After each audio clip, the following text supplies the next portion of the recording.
Dr. Evans says they may be caused by what's going on in the spiritual realm. Let's join him as he explains how to know if that's true and what to do about it. When you are ill and you go to the drugstore, Walgreens, CVS, you go over the counter to get something to relieve whatever the difficulty is physically you are facing, only to discover that after you have purchased your over-the-counter medicine, you are not getting better. It becomes clear at that point that something deeper is wrong. That generally leads us to pick up the telephone and call the doctor.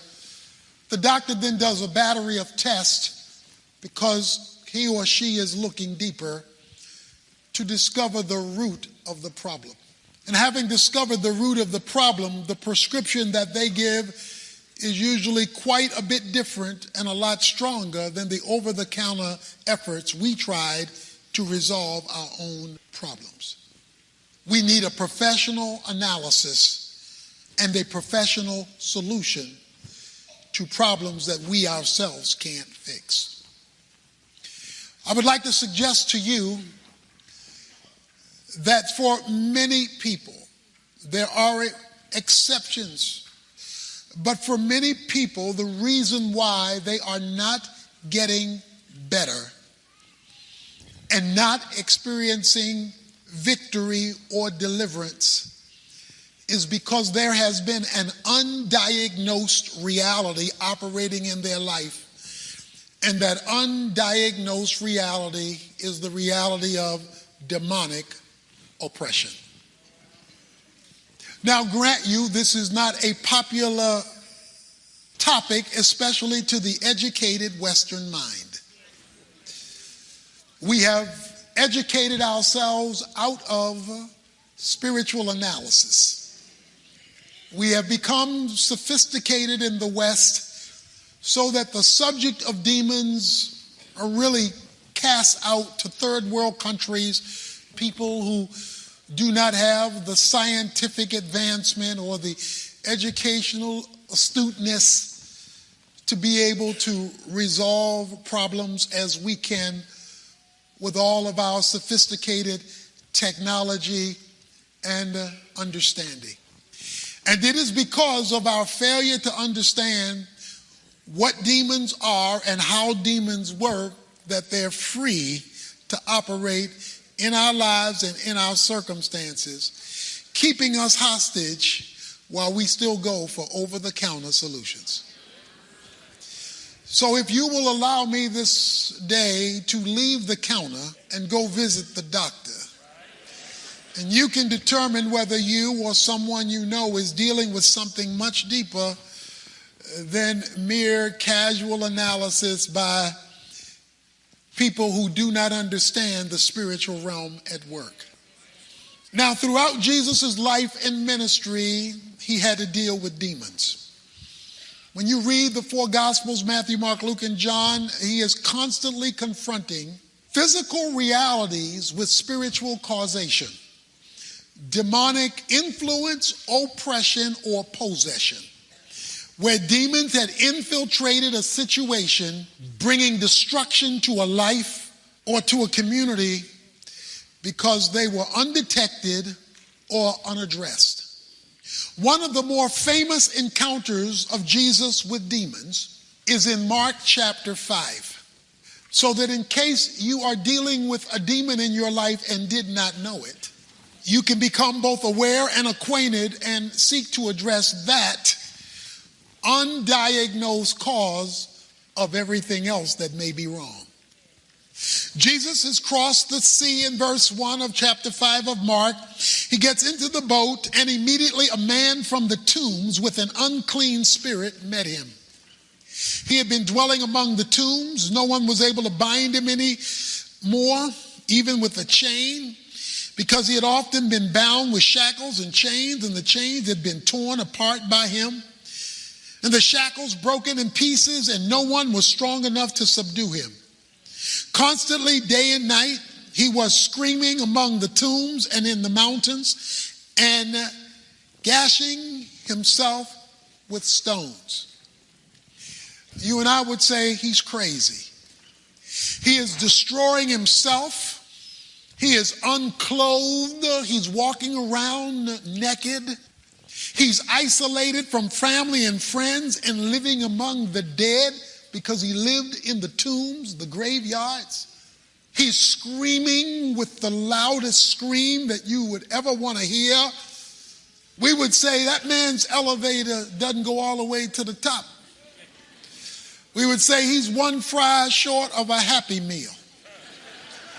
We would say this man is off. And the reality is something is graphically wrong with him. But the root of his problem, it says, was an unclean spirit. That behind the craziness that we were looking at, that people observed, was something that you could not see. It was a spirit that was unclean. The root of this man's problem was demonic engagement, demonic involvement that had created within him a mental illness. Now, let me say, first of all, I am not saying all mental illness is tied to demon possession.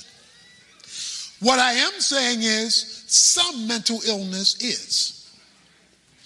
And the further you see yourself living your life out of control, where your mind is off, causing you to do things, scream things, be violent with things out of your control, that I do not want you to skip the possibility that this goes beyond how you were raised and what you saw growing up and the experiences that you had, but there is the possibility that this is about demonic involvement.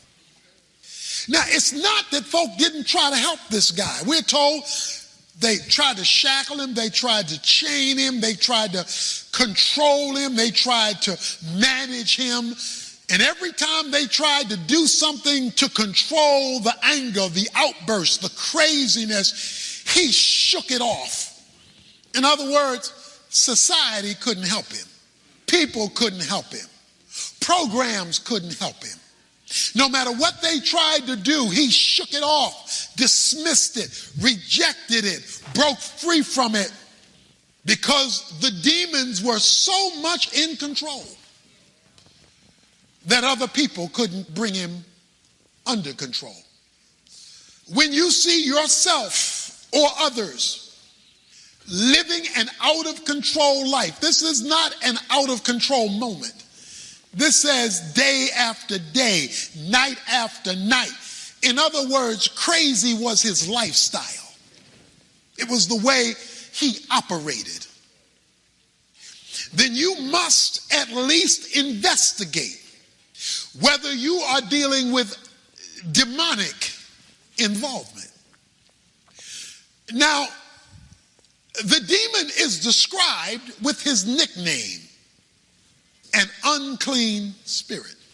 He's going to be called a demon later, but right now, he's just called an unclean spirit. And with that one phrase, we are introduced to the root of this man's problem. You see, demons go where dirt exists.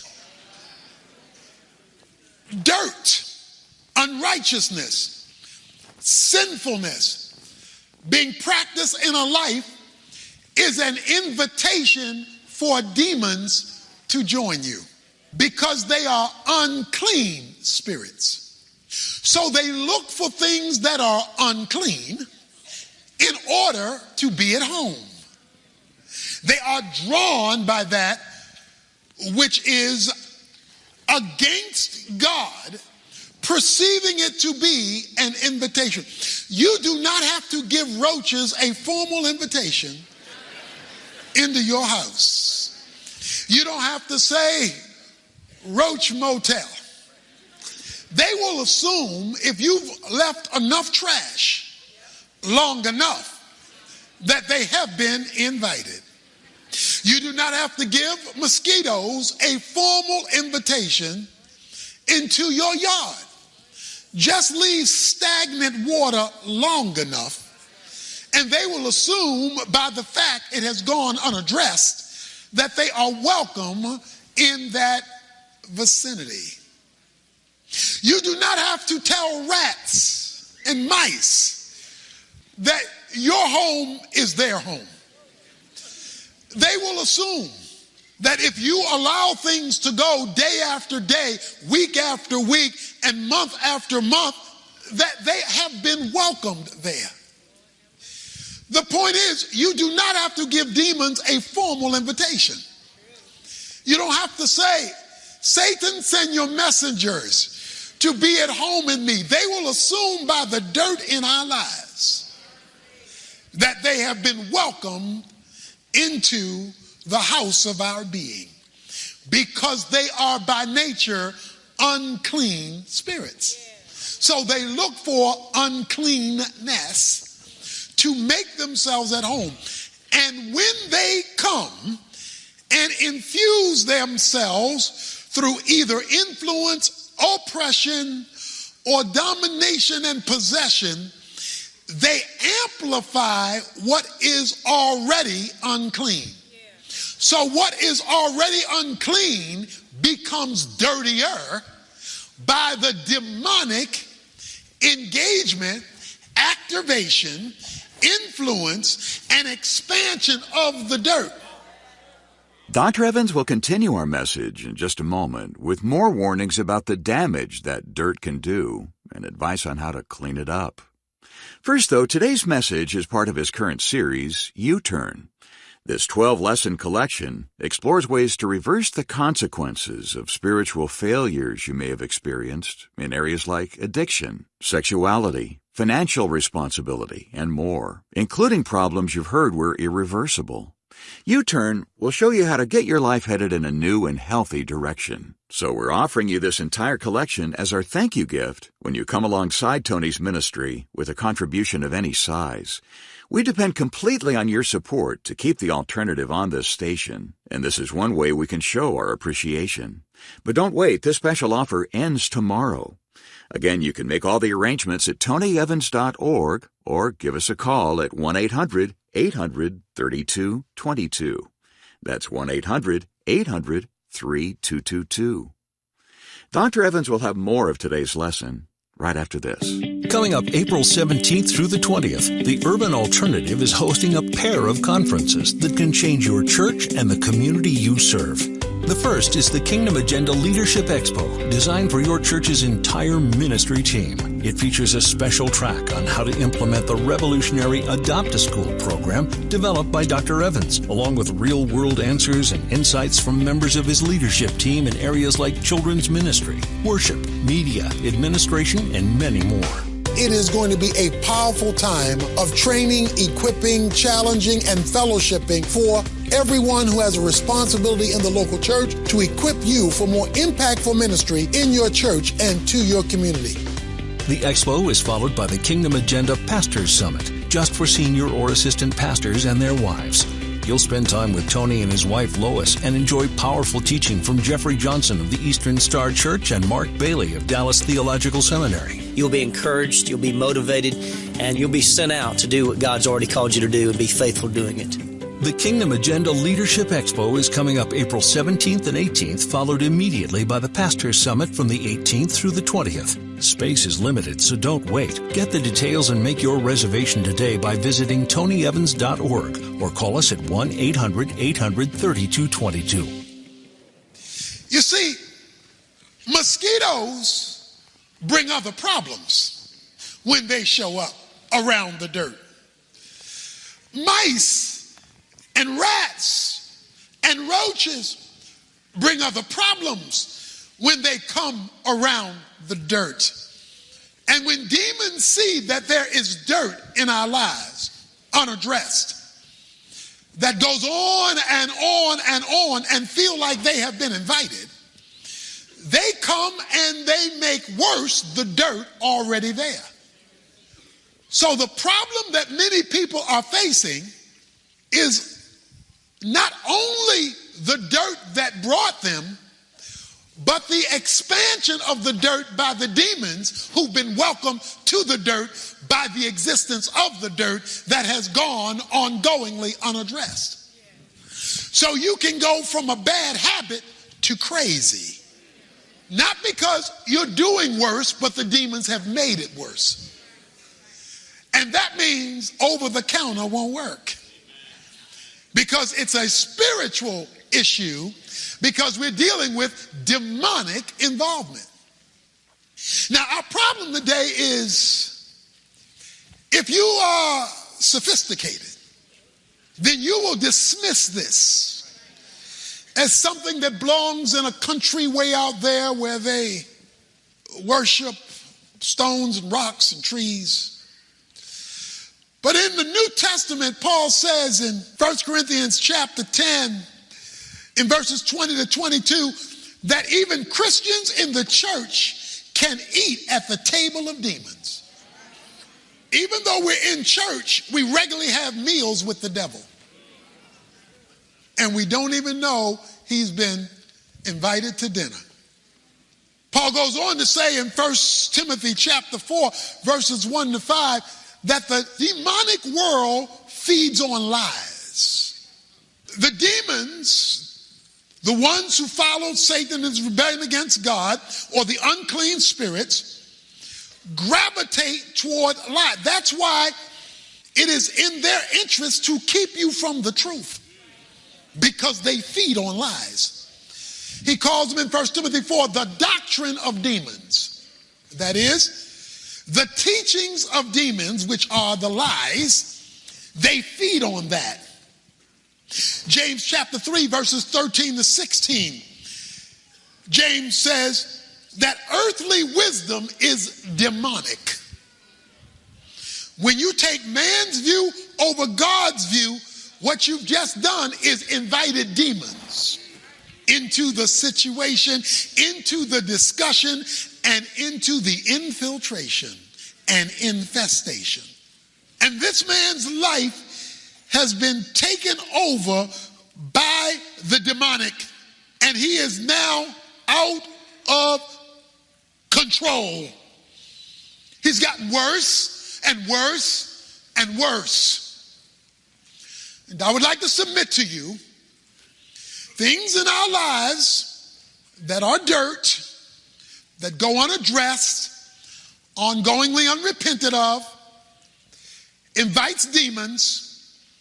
The demons come, make themselves at home, and begin to reorganize the furniture in our lives so that we are carrying out their bidding, not even knowing that it's them.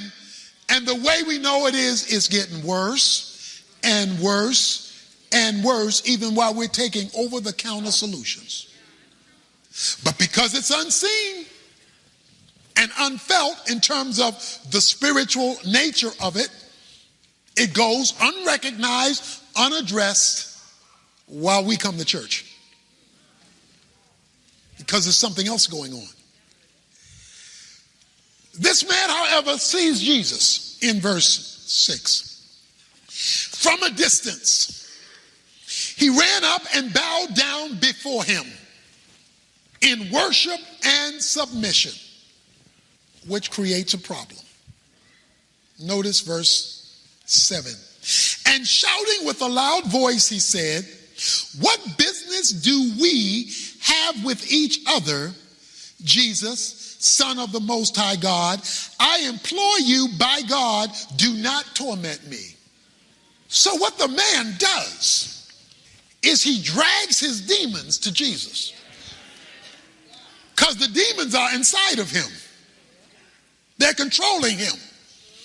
When demons take over, but Jesus is brought into the equation, there is going to be an internal conflict between what you want Jesus to do and what the demons want to do. And it drives you to become a Christian schizophrenic. He says, "Do not torment me." If any of you have had to, or know anyone who's had to, get the monkey off their back.